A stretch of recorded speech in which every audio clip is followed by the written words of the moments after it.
Hello, my name's Rob. Welcome to the Vernon Community School third show and share. Today we're going to be talking about a geological term called hotspots. Now, in geology, a hotspot is a portion of Earth's surface which experiences volcanism.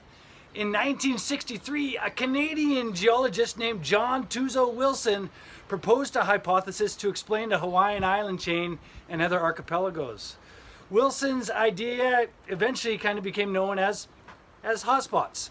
There are volcanic regions that are thought to be fed by uneven decay in the underlying, uneven radioactive decay in the underlying mantle, creating mantle plumes. Hotspots are not very well known to science, and we need to do a lot of research on them to fully understand what they're all about. But it's believed that these hotspots create an area that is extremely hot compared to the surrounding mantle. Most hotspots are found close to subduction zones, like around the Pacific, the Ring of Fire, where you have less dense oceanic plates getting pushed under the more dense continental plates, right? Hotspots, however, may be far away from any plate tectonics.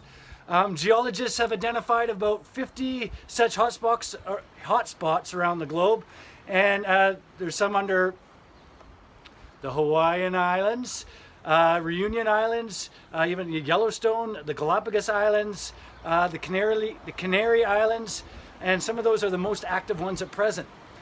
Next, I'd like you to enjoy the video that's in this video. A hotspot is a localized source of high heat energy that sustains volcanism. It is not an isolated, shallow magma reservoir beneath the crust, nor a pipe of magma that streams from the outer core. One theory that holds hotspots may begin as the result of uneven radioactive decay in the zone between the liquid outer core and the overlying mantle. It acts like a blowtorch. The thermal plume allows solid yet mobile metal to rise slowly and convect outwards. Convection is the process by which heated material rises and cooler material sinks. Although magma may be generated as deep as 1,500 kilometers below, individual blobs do not traverse the entire mantle. Let's zoom in to take a look at hotspot volcanism.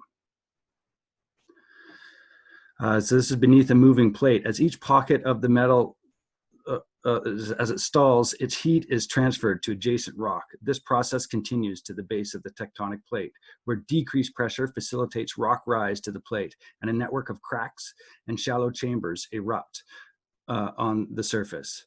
Over hundreds of thousands of years, large volcanoes build on top of the plate. The weight of the volcano bends the plate downwards. Volcanoes that spend their constructive life over the thermal plume slowly get rafted away on the moving plate, and new volcanoes build in their place.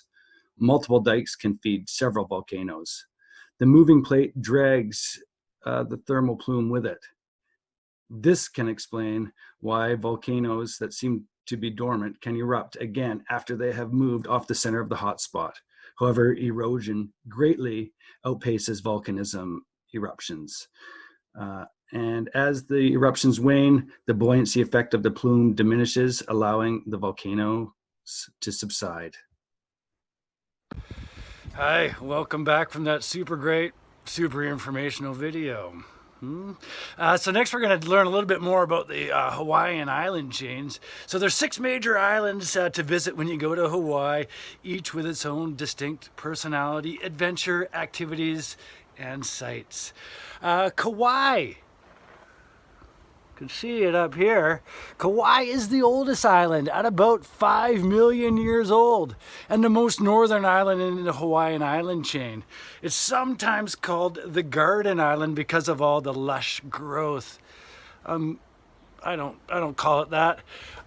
It's draped, here it is here, it's draped in just beautiful valleys, sharp mountain spires, jagged cliffs, aged by the time and the elements. It's just absolutely beautiful. Next in our island chain, we have Oahu, sometimes called the gathering place. once again, I don't choose to call it that.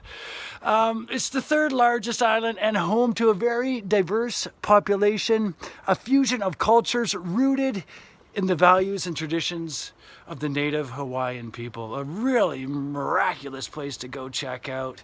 All of the islands have super sweet surfing.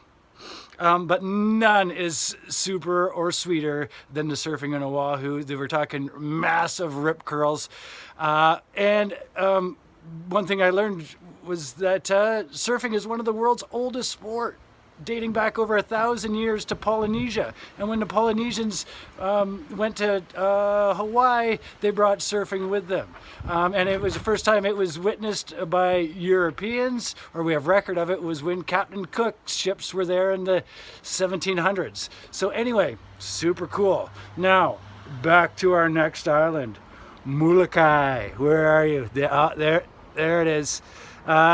Molokai is truly an island of outdoor adventure where Hawaii's past comes alive. It's a narrow, skinny island and is home to the highest sea cliffs in the world and one of the longest continuous fringing reefs. So awesome. There we are. Next. There.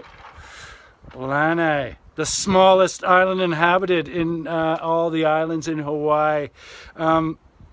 You're sure to find serenity, adventure, and privacy there in all of its unique areas. It's a quaint little place. I highly recommend you checking it out. Now, this next island needs no introduction. It's Maui. It's the second largest island. The island is beloved for some of its world-famous beaches and sunsets and sunrises. Farm-to-table cuisine. I highly recommend everybody checking it out. Now, here we are, the last one, the youngest in this island chain, and it's still growing. There's another island growing over here.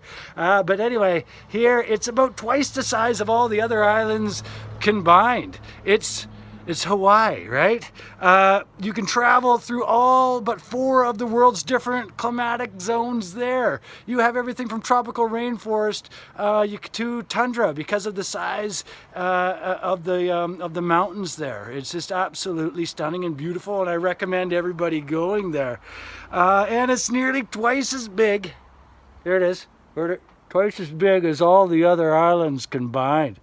So its sheer and size is awe-inspiring. I mean, it's called the Big Island.